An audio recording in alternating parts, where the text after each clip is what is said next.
Alright, so this is going to be a topic, alright? So, are you the villain in Fire Emblem? So, of course, you, as the player, you are mainly the strategist and I guess the observer, the overseer of what's going on. I mean, that's pretty cool and all, but again, you are the strategist and you do control a bunch of units' lives, so to speak. And, you get to make, very, coordinated decisions, very calculated decisions, and you do get to make something, I guess, out of nothing in some instances, but of course, at the same time, there is an idea that you are, essentially just manipulating all of your units and using them for your own means or your own gains or for your own pleasures. Still, the idea of using all your units, as puppets, tugging them along to strings or something, I guess, brought up somewhat throughout the series, and it introduces some interesting ideas. So let's go to FE7 and Mark. Of course, Mark is the first avatar in the Fire Emblem series. Obviously, here in FE7, the first game in the West. Yeah, I guess they wanted to give the players somewhat of a personable, person to, sort of assign their own little personality to them and whatnot, and make a little relationship with the main characters mainly, and yeah, I mean it's just kind of a thing. It's not really that much of a big deal, and not really that much of a mechanic or much of an important story. Sort of be. Of course, it did help. You know, um, some people get more attached to characters like Lynn, Hector, Elliewood because it felt like they were talking to them yourself, I guess, but fundamentally speaking, Mark, of course, he does pretty much all the tactical moves in the party, and of course, yeah, obviously, Marth, well, he sort of acts as the main lord of the series, like a Marth would, but of course, he's obviously very much in the background, and the story, largely revolves around completely different things that are completely separate from Mark. But Mark is a tactician who does tell everyone what to do, but well, I wouldn't exactly consider him, to be a bad presence in this game, mainly because, well, as we sort of kind of went over in a previous video, Mark likely, helped Lynn survive pretty much, because obviously Lundgren was after her, and, yeah, obviously bandits could have killed her as well, and of course, even if she didn't end up getting killed by Lundgren's pursuers, she probably maybe would have, not figured out who exactly she was, and she would have had little direction in terms of how to actually take out Lundgren without the help of Mark. And of course, Mark, doing all the things he did in Lin mode, all the tacticianizing, helping Will, Florina, all of them survive and stuff, because obviously Florina had a run-in with some slavers in chapter 3, and of course, yeah, Will, he just kind of was aimless and wandering about doing absolutely nothing, and he obviously didn't have much money, so it could have ended bad for Will. But it's thanks to partially Mark's leadership that they're all able to come together. And of course, they also have to deal with the ballista chapter, and all the rain and stuff and that kind of thing. And yeah, Mark is definitely a very helpful in terms of taking back the castle from Lundgren, but just generally being helpful with no strings attached. And of course, in FE7, while you do, control, much greater, you do control a lot more units than just the ones you get in Lin mode. The army in FE7 is relatively small compared to other Fire Emblem games, like very small. Like you're not really fighting any full-scale wars by any capacity, and that makes it slightly better, dealing with entire nations' armies, having to listen and follow the exact command of one leader. That is, that obviously in those situations it could be conceived as dubious, but in these sort of smaller scale scenarios, Mark definitely isn't going to come off as a villain or bad guy in any circumstance. But of course, there's also the villain of FE7 himself, Nurgle, who's just kind of odd. He's obviously deteriorated from who he originally was, and it's difficult to say, whether or not Mark was really needed in order to defeat Nurgle, or whether or not Others would have defeated him, or he would have simply defeated himself. He would have gone too insane and found some way to off himself. Or maybe another possibility exists in the mix in regards to how Nurgle potentially used morphs to, disguise themselves as real people and infiltrate Burn and the world. But still, I think Mark ultimately did a good job because Nurgle clearly wasn't himself. He was living a very troubled life, and it was, I guess, a good thing that Mark put an end to his suffering for pretty much for the most part. But while he does command everyone and tell them what to do, it's kind of a half dozen, so it's not too big of an ordeal. So at least for now. But of course, obviously, we're gonna skip ahead to Fire Emblem Three Houses now, and this tactician, obviously known as Byleth, takes a little bit of a different approach in terms of who they are in the story. So Byleth teaches some pupils at a military academy, officers' academy. Of course, they probably don't only do combat and general tactics types of stuff. They obviously probably do a little bit of math, a little bit of science slash magic, and some other reading and other comprehension communication skills. But it is still kind of it's more of a military academy than something you would know as school today. But there still appear to be a strict form of, I guess, classroom, sort of etiquette, and of course, there are questions and answers that Byleth, go talks to, and questions their students, and the students try to answer them correctly, of course, and whatnot. And obviously, there are tests that maybe are standardized, maybe aren't super standardized. It's hard to say, but there is still homework. There is still all of that type of stuff. And suffice it to say that there is still that similarity between teachers, who want to command their subjects, or rather make sure that they're competent, right? Or at least can sort of understand what they're saying. And well, it's kind of hard to quantify, but schools, it's just a weird sort of thing. As a professor, Byleth gives lectures, and well, generally students are expected to just kind of be quiet and listen to the lecture. And yeah, there's just not much to it. But of course, obviously, there can be more interactive classrooms where students ask questions and give different perspectives, give it a little spice, of course. But yeah, the job of a professor mostly is to just tell all the students pretty much the same thing. And yeah, they're supposed to all take the same sort of lesson from what you said.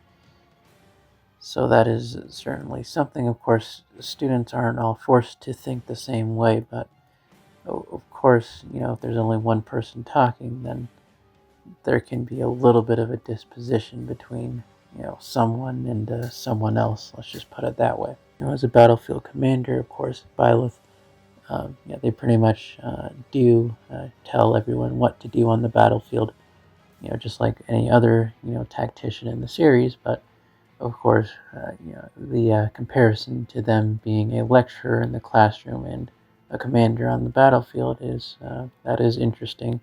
Of course, on the battlefield, Byleth being a dynamic on the field commander, obviously that takes a lot more experience and innate sort of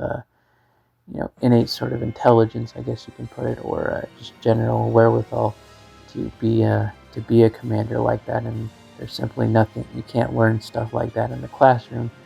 There's just simply too much that goes on in any sort of war to ever truly get uh, an advantage over someone who genuinely wants to kill you. But of course, with all the chaos of war, there is still, of course, one thing you can do, and that is always be prepared. You can always never be over prepared for war. That's kind of the thing. And in that sense, that is something that schools, or at least good schools, are supposed to do. They are supposed to prepare you for life, make sure you're properly equipped for all the challenges ahead. And, Byleth, they do a good job at somewhat making sure that students are able to survive a war, even though the vast majority of them have barely even received a single nick in their lives, but haven't even stubbed their toe before. So Lilith does in fact command the students to do his or her bidding, and that could be quite the bad thing. But ultimately, though, Lilith, he definitely saves pretty much all of their lives.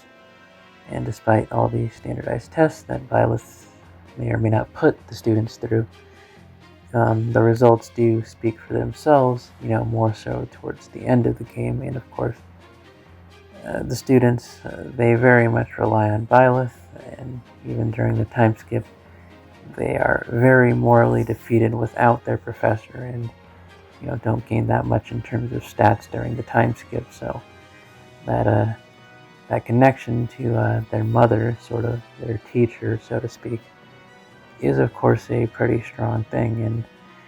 And maybe the students can be a little bit too reliant on Byleth and what they can bring to a poker match. But ultimately, though, they are Byleth's definitely not portrayed in any bad light within Three Houses. However, in Three Hopes, things do take a bit of a direct. In Three Hopes, Byleth is seen as a very bad person, a horrible omen, I guess you can put it. So, Byleth naturally, of course, is a mercenary, and they have been trained somewhat in their ways. And, well, of course, mercenaries, they get by slashing around and, getting whatever little advantage they can to, of course, not only survive, but, just do whatever they sort of please, not necessarily always having to be beholden to one employer. It's a certain lifestyle that takes, certain cues and certain types of people to, really sit and thrive in. But, of course, in Three Hopes' perspective, of course, Byleth pretty much only acts as a very strong roadblock towards Shez and what they're trying to do. And Byleth always pretty much joins the enemy side and is just always a complete nuisance to Shez and everyone, who you fight alongside. But the main thing is that Byleth is a little bit ruthless in their craft, in their general work here as such a mercenary, and they are willing to kill Shez with no mercy, with no real hesitations or drawbacks, and that almost does happen here. But of course, anime, Shez, Arvel, god powers, something ballistic, whatever. But of course, Shez survives, and again, they go on to be clashing with Byleth, and obviously there's a thing with Byleth and Sothis sort of controlling Byleth, having a grip over their heart, but of course, Byleth themselves are heartless for pretty much the entire game, and regardless of what route you take, except obviously the ending of that certain route. But yeah, the fact that Byleth is heartless, technically, or rather heartbeatless, what exactly does that indicate? And given that Byleth is intending to shape the futures of all these young kids and all the people that are that are around all of these young students at the Officers Academy, what exactly is Byleth preparing them to do? What kind of people is Byleth actually making, if you know what I mean? Well, there is certainly some level of debate there, but of course, Byleth is still shown to be very ruthless and also very, very caring and intelligible enough to keep each of their pupils alive. So there's certainly stuff to go over there, but let's go to a different sort of tactician. So, Fire Emblem Genealogy of the Holy War. So Sigurd,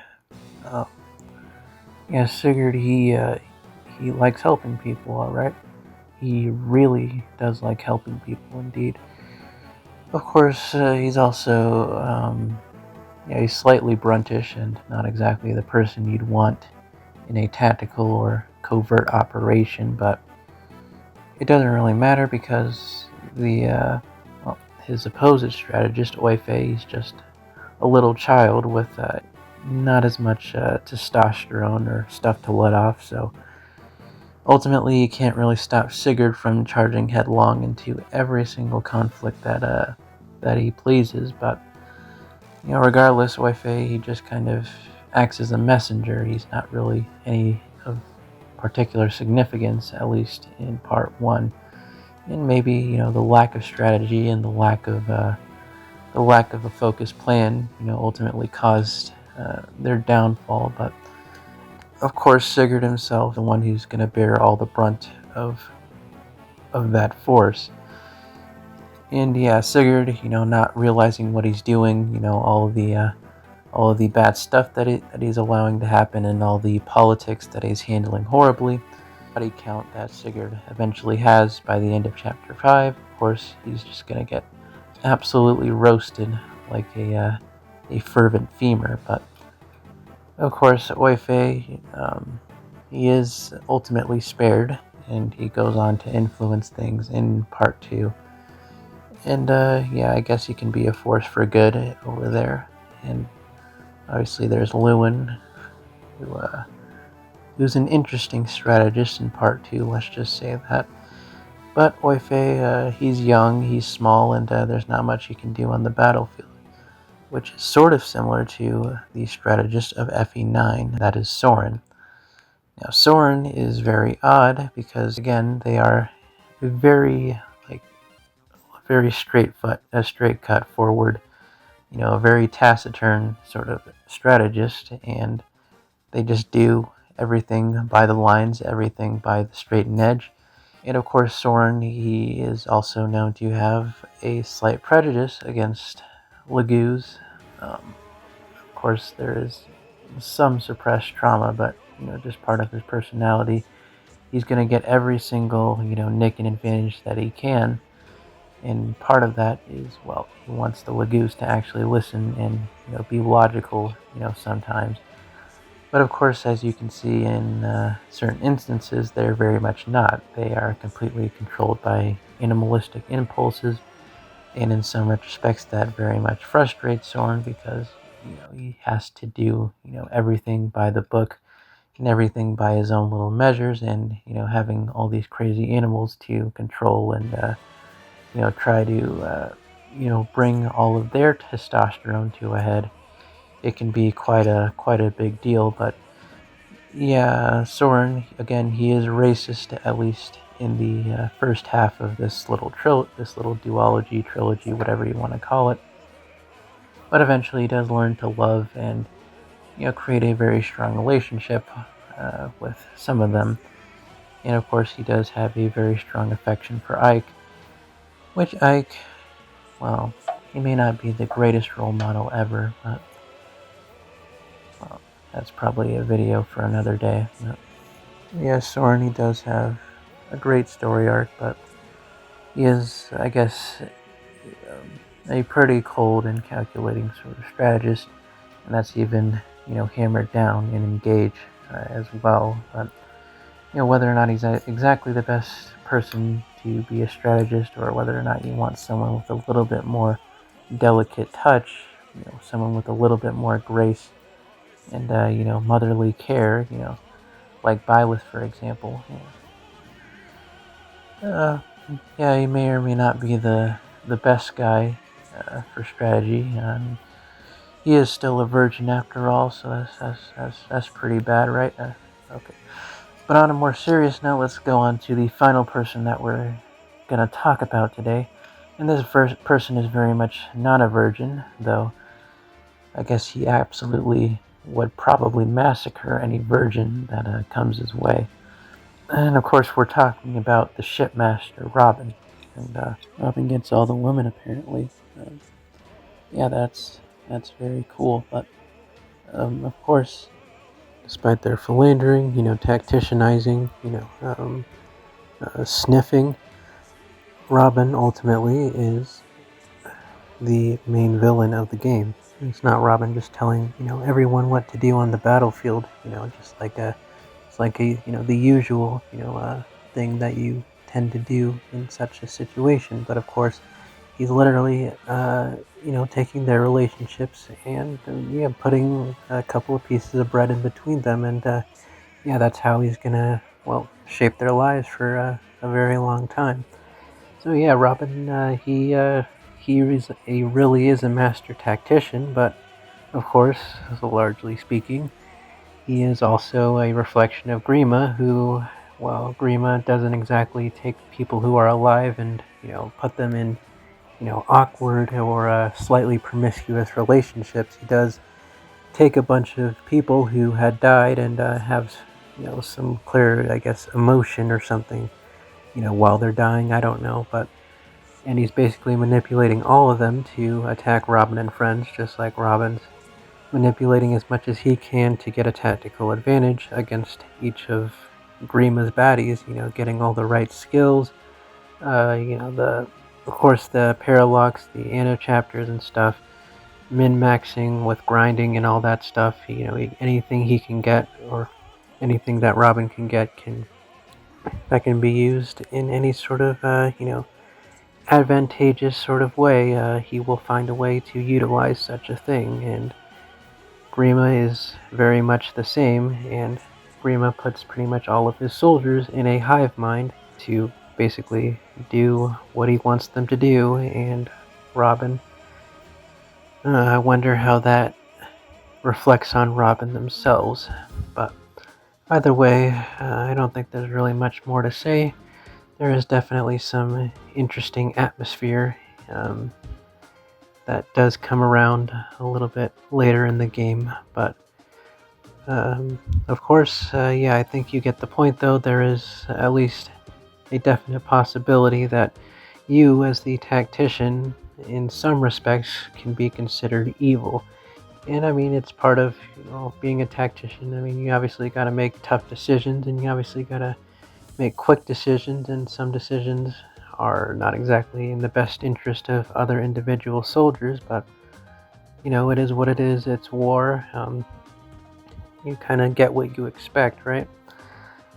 But of course, still, a tactician saying, "Hey, you have to do this," or "Hey, this is a requirement for to meet your quota, so to speak. Otherwise, I'm gonna bench you or unhire you, etc., etc." Or maybe sometimes you are forcing them to take an offensive, take a front that is just very, very, very unhealthy and uncorrugated for them, and they can just end up dying.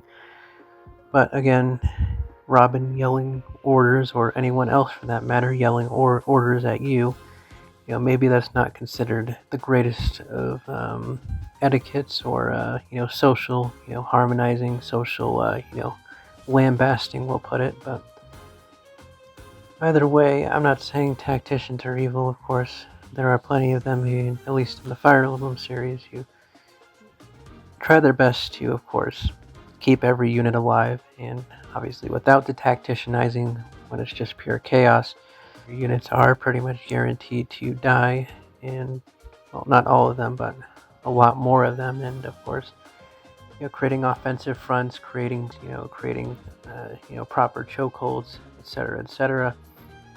They're all things you use to keep your units alive, and there's nothing morally objectionable about that. But it's still important to understand that there is definitely a possibility that you can be a, I guess, evil person by telling all of them exactly what to do, you as the tactician. And acknowledging that as a general, I guess, sort of idea or, finite possibility is ultimately a pretty important part, at least in being able to understand the deeper lore of this series. Toodles.